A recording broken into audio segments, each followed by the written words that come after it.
नमस्कार, मैं एल के सिद्धार्थ आप सभी का बहुत-बहुत स्वागत करता हूँ द एम्पावर कोचिंग क्लासेस में। फ्रेंड्स, आपको पता है कि पॉलिटी की क्लास चल रही है, जैसा कि यहाँ लिखा भी है भारत का संवैधानिक विकास और भारत का संवैधानिक विकास हम पहला चैप्टर पढ़ रहे हैं। इसमें हम कंपनी के अंतर्गत जब भारत पे शासन होता था, कंपनी पर नियंत्रण रखती थी इंग्लैंड की सरकार या संसद, उसके माध्यम से जब शासन कर रहे थे भारत पे तो हमने उसमें जो जितने भी एक्ट आए उसके बारे में हमने देखा। उसके बाद जब 1857 की क्रांति हुई तो अंग्रेजों के हाथ से भारत निकल रहा था, तो ब्रिटेन के सरकार राजा या रानी जो भी थे तो कंपनी का शासन समाप्त करके डायरेक्ट ब्रिटेन से शासन करना शुरू करते हैं, जिसमें हम 1861 का अधिनियम पढ़ चुके थे। आज हमें 1892 का अधिनियम देखना है कि क्या-क्या प्रावधान उसमें थे। तो चलिए 1892 का अधिनियम।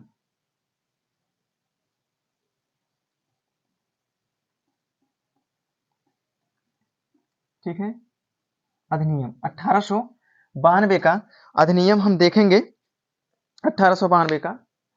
लेकिन 1892 के अधिनियम से पहले कुछ छोटे-छोटे एक्ट आए थे, जैसे 1876 का एक्ट आया था एक, और 1873 का एक्ट आया था, एक अधिनियम 1873 का आया था। ठीक है, इसके पहले 1873 का एक अधिनियम आया था।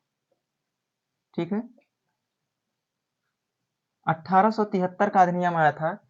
इसमें क्या किया गया था, इसमें यह कहा गया था कि कंपनी के शासन को किसी भी समय भंग किया जा सकता है। कंपनी को किसी भी समय भंग किया जा सकता है 1873 के अधिनियम के तहत। और ऐसा हुआ कि 1 जनवरी 1884 को 1884 को 1 जनवरी 1884 को कंपनी को औपचारिक रूप से भंग कर दिया गया। क्या किया गया? औपचारिक रूप से।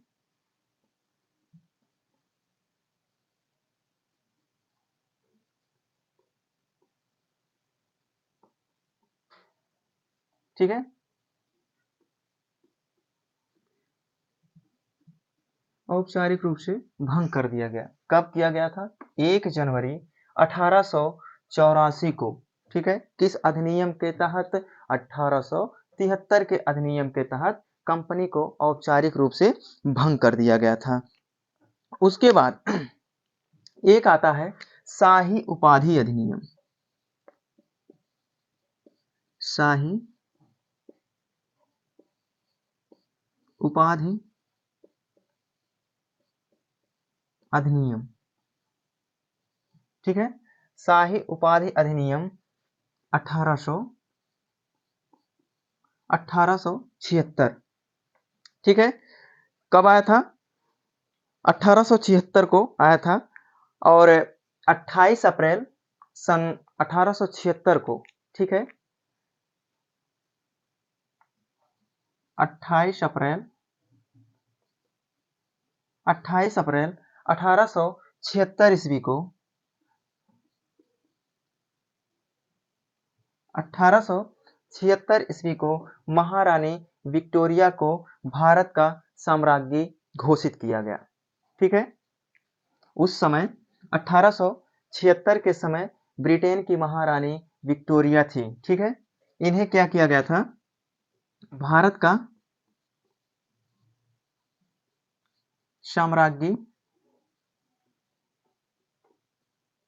साम्राज्ञी घोषित किया गया था। ठीक है, घोषित किया गया था। कब? 28 अप्रैल सन 1876 ईस्वी को। ठीक है, उसके बाद इन्हें केसर ए हिंद की उपाधि से भी विभूषित किया गया था। ठीक है, सम्मानित किया गया था। केसर ए हिंद। ठीक है, हिंद की उपाधि उपाधि से सम्मानित किया गया था।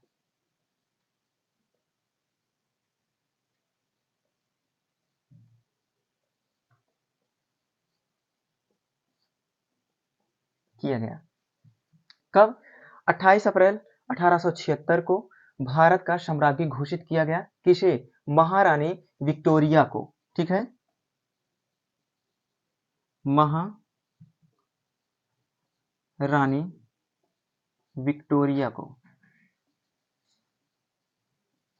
ठीक है, महारानी विक्टोरिया को भारत का साम्राज्य घोषित किया गया था।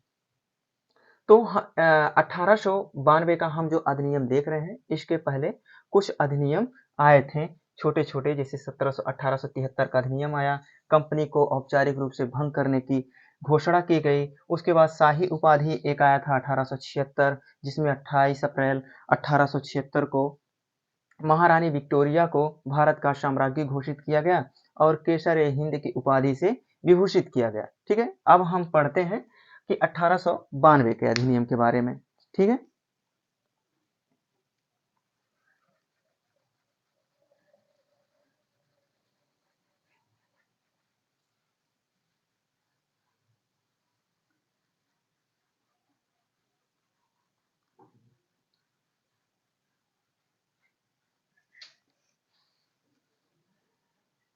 1892 का अधिनियम क्यों आया, इसके बारे में हम सबसे पहले जानें।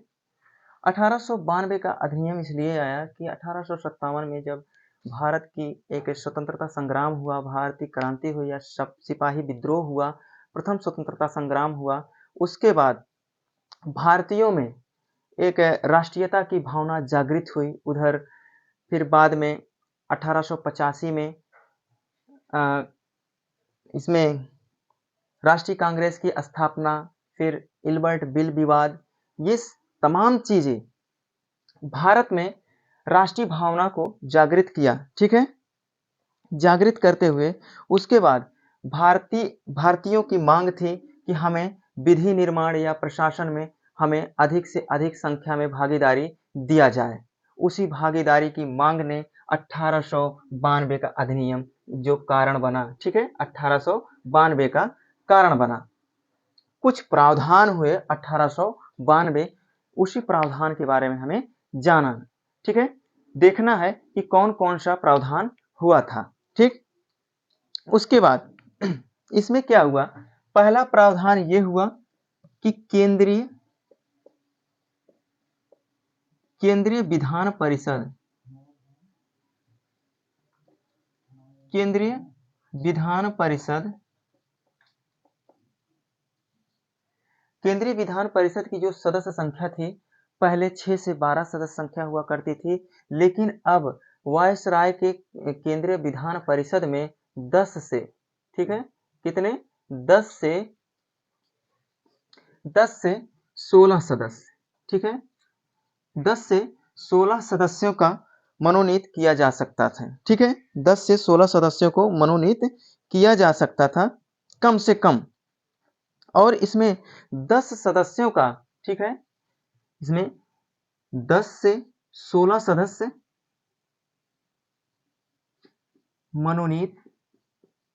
मनोनीत किए जा सकते थे। ठीक है, लेकिन इसमें 10 से 16 सदस्यों में से 10 सदस्य ऐसे थे जो गैर सरकारी सदस्य होना अनिवार्य था। ठीक है, कितने सदस्य?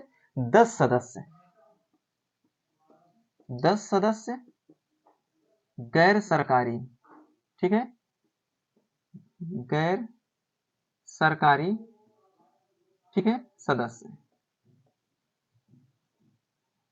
10 सदस्य गैर सरकारी सदस्य होना अनिवार्य था। ये 1892 का अधिनियम में पहला प्रावधान था। ठीक है, उसके बाद निर्वाचन पद्धति की इसमें व्यवस्था थी। इसकी 1892 का जो अधिनियम आया था, इसकी प्रमुख विशेषता ये थी कि निर्वाचन पद्धति का, ठीक है, निर्वाचन पद्धति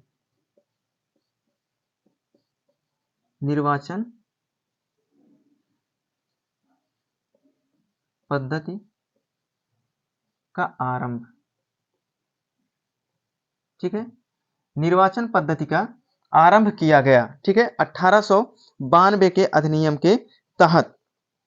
इसकी प्रमुख विशेषता थी जो ये प्रांतीय विधान परिषद के जो सदस्य थे, इनके निर्वाचन की प्रक्रिया जो थी, इन्हें मनोनीत सदस्य कहा जाता था, लेकिन बाद में इसे चेंज करके मनोनीत सदस्य, इनको निर्वाचित सदस्य घोषित किया गया और निर्वाचन पद्धति का आरंभ होता है 1892 के अधिनियम के तहत, ठीक है। इनका निर्वाचन कौन करता था? नगर पालिका, ठीक है, इनका निर्वाचन कौन करता था? नगर पालिका, नगर पालिका, जिला बोर्ड,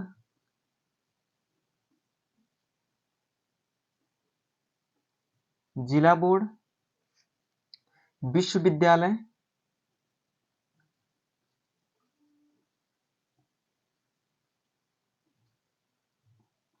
ठीक है, विश्वविद्यालय, इनके सदस्यों का निर्वाचन जो होता था, इनका निर्वाचन यही लोग करते थे। नगर पालिका, ठीक है, और वाणिज्य मंडल, ठीक है, और कौन करता था?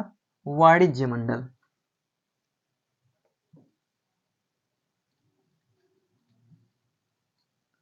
वाणिज्य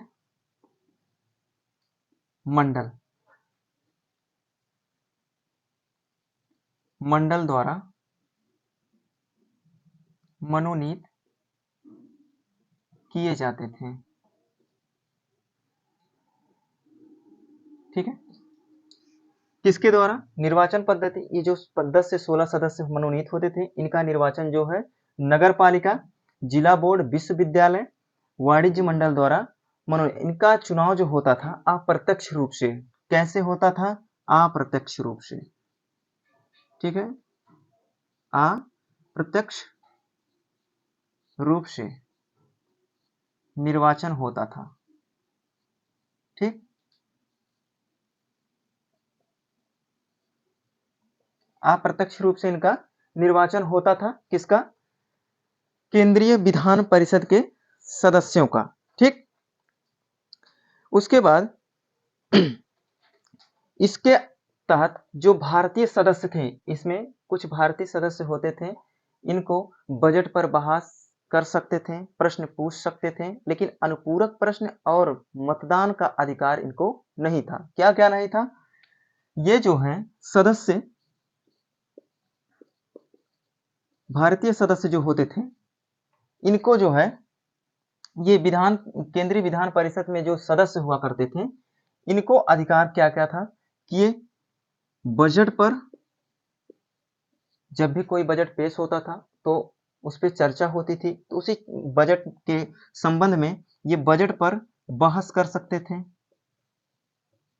बहस कर सकते थे और प्रश्न पूछ सकते थे, पूरक प्रश्न, पूरक प्रश्न पूछ सकते थे, ठीक है। क्या कर सकते थे? बजट पर बहस कर सकते हैं, प्रश्न पूछ सकते हैं, लेकिन अनुपूरक प्रश्न और मतदान बजट पर, बजट पर, बजट पर अनुपूरक, अनुपूरक प्रश्न, अनुपूरक प्रश्न और मतदान,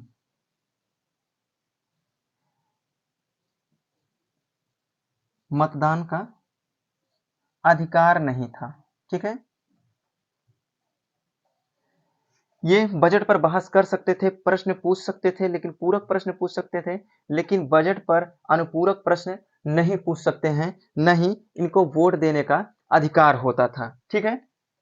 ये था 1892 के कुछ प्रावधान, ठीक। उसके बाद आता है 1800,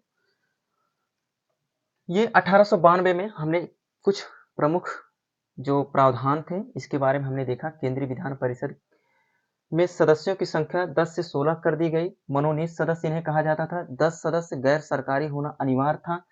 निर्वाचन पद्धति का आरंभ होता है और इन सदस्यों का निर्वाचन जो है नगर पालिका, जिला बोर्ड, विश्वविद्यालय, वाणिज्य मंडल द्वारा मनोनीत किए जाते थे, ठीक है। इनका निर्वाचन अप्रत्यक्ष रूप से होता था। उसके बाद बजट पर बहस करने का इन्हें अधिकार था, पूरक प्रश्न पूछने का अधिकार था, लेकिन अनुपूरक प्रश्न और मतदान करने का अधिकार इन्हें नहीं था। कुछ प्रावधान इसमें हमने देखा मुख्य मुख्य। उसके बाद अगला जो है एक्ट आता है, अधिनियम आता है, मार्ले मिंटो सुधार जिसे कहते हैं, 1909 का अधिनियम। ठीक है, भारत परिषद अधिनियम 1909। ठीक है, 1892 का ही भारत परिषद अधिनियम इसको भी कहा जाता है। ठीक,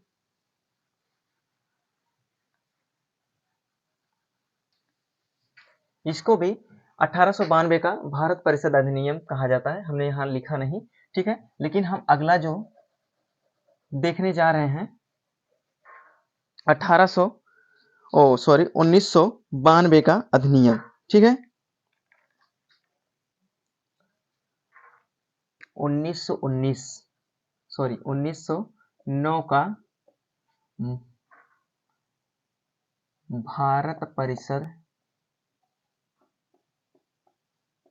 भारत परिषद अधिनियम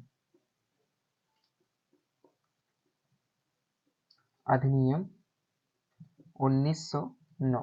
ठीक है, हमने लिख दिया यहाँ पे, जिसे कहते थे मार्ले मिंटो सुधार।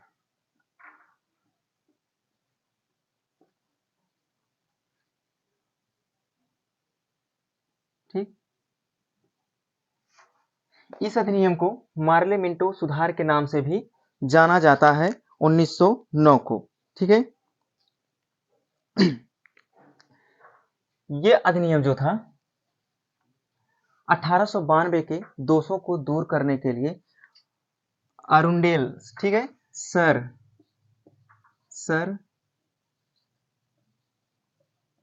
अरुंडेल समिति की सिफारिश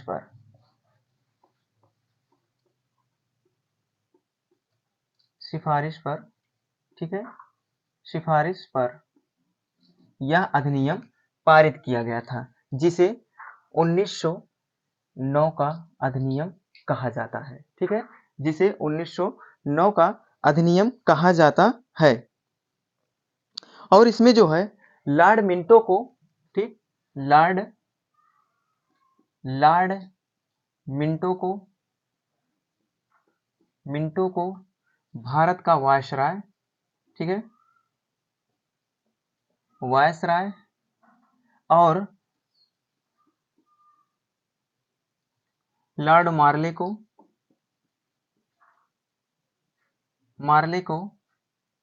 भारत सचिव, ठीक है, भारत सचिव। ठीक है, ये मार्ले मिंटो सुधार दो अलग अलग व्यक्तियों के नाम थे 1909 में। ठीक है, और लॉर्ड मिंटो को भारत का वायसराय नियुक्त किया गया और लॉर्ड मार्ले को भारत सचिव नियुक्त किया गया था। ठीक है, इसमें ये इनके नाम पे ही 1909 का जो भारत परिषद अधिनियम था, मार्ले मिंटो सुधार नाम दिया गया। ठीक, उसके बाद इसमें क्या किया गया, मुख्य पॉइंट इसमें ये थी कि हमने अभी देखा था कि 1892 के अधिनियम में कि 10 से 16 सदस्यों का चयन हुआ था केंद्रीय विधान परिषद में, जिनका निर्वाचन अप्रत्यक्ष रूप से किया जाता था। तो इसमें क्या किया गया कि केंद्रीय विधान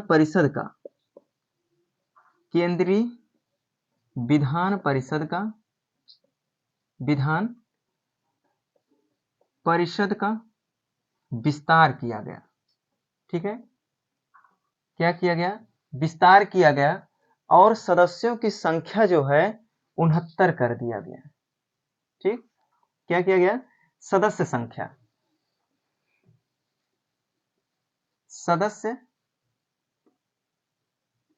संख्या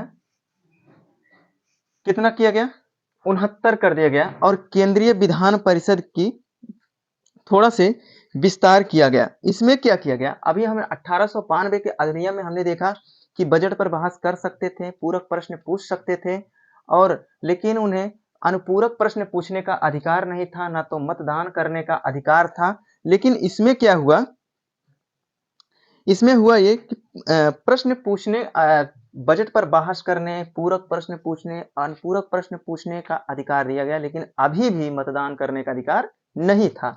किसके तहत? 1909 के अधिनियम के तहत। ठीक है, इसमें भी मतदान करने का अधिकार नहीं दिया गया था।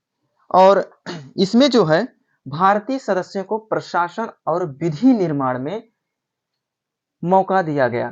ठीक है, इसके तहत 1909 के अधिनियम के तहत भारतीय सदस्यों को विधि निर्माण या प्रशासन संबंधी कार्यों में उनका प्रतिनिधित्व दिया गया। ठीक, उसके बाद इसके अधिनियम के तहत, इसी अधिनियम के तहत पृथक निर्वाचन प्रणाली, ठीक, पृथक निर्वाचन प्रणाली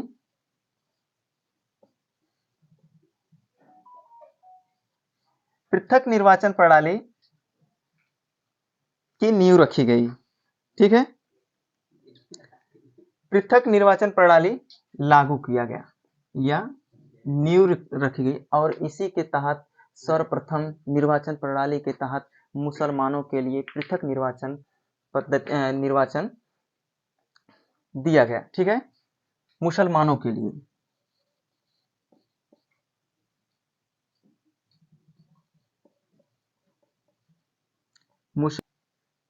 मुसलमानों के लिए सांप्रदायिक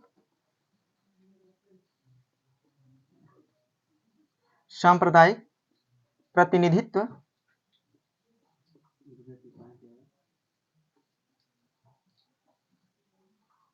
का प्रावधान किया गया।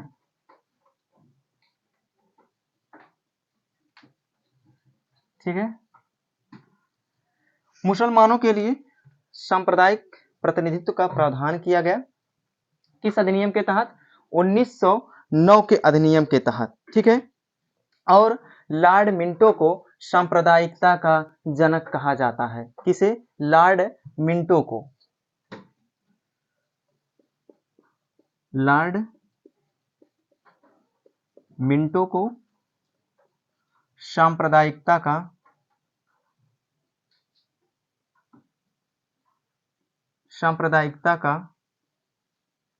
जनक कहा जाता है। ठीक है, क्योंकि 1909 के अधिनियम के तहत लॉर्ड मिंटो ही भारत के वायसराय हुआ करते थे, और इन्होंने ही पृथक निर्वाचन प्रणाली का नींव रखा था। और इन्होंने सांप्रदायिकता, प्रथम मुस्लिम संप्रदायों के लिए सांप्रदायिक प्रतिनिधित्व का प्रावधान किया, और लॉर्ड मिंटो को ही सांप्रदायिकता का जनक माना जाता है। और इसी के तहत फूट डालो और राज करो की नीति अपनाते हैं अंग्रेज। ठीक है, इस समय किस अधिनियम के तहत? 1909 के अधिनियम के तहत। और इसमें जो है लॉर्ड मिंटो जो है वायसराय लॉर्ड मिंटो थे, तो भारत सचिव लॉर्ड मार्ले को एक पत्र लिखते हैं कि हमने भारत में नाग के दांत बो दिए हैं, जल्द ही इसका फल भीषण होगा। ठीक है, इसका फल जल्द ही भीषण होगा। ये किसने लिखा? लॉर्ड मिंटो ने भारत के वायसराय जो हुआ करते थे, और भारत सचिव को पत्र लिखा था। ठीक है, किस अधिनियम के तहत? 1909 के अधिनियम के तहत। ठीक, और इसमें जो है सर्वप्रथम केंद्रीय विधान परिषद में, सर्वप्रथम केंद्रीय विधान परिषद में, केंद्रीय विधान परिषद में तथा वायसराय की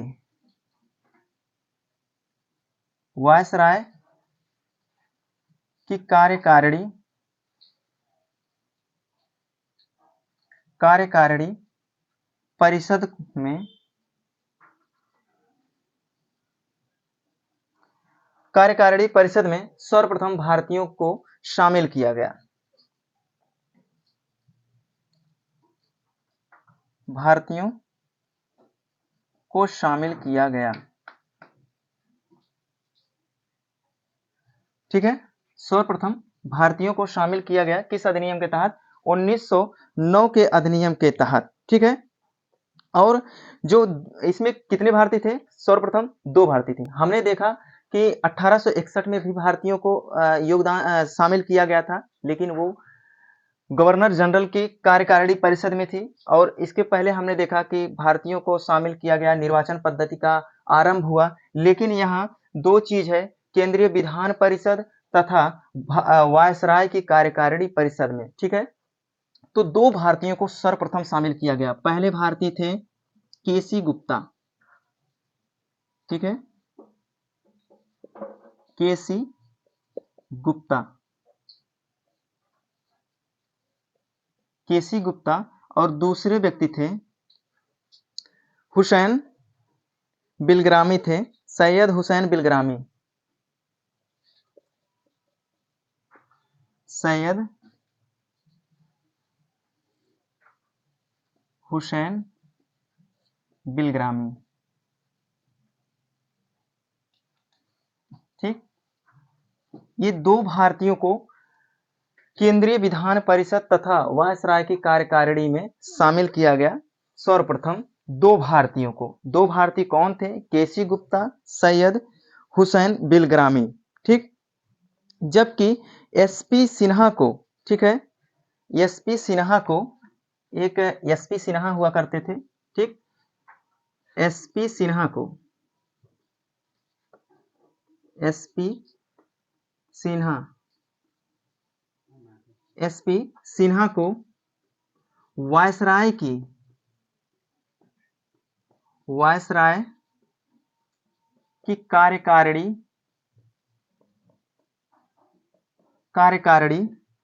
परिषद में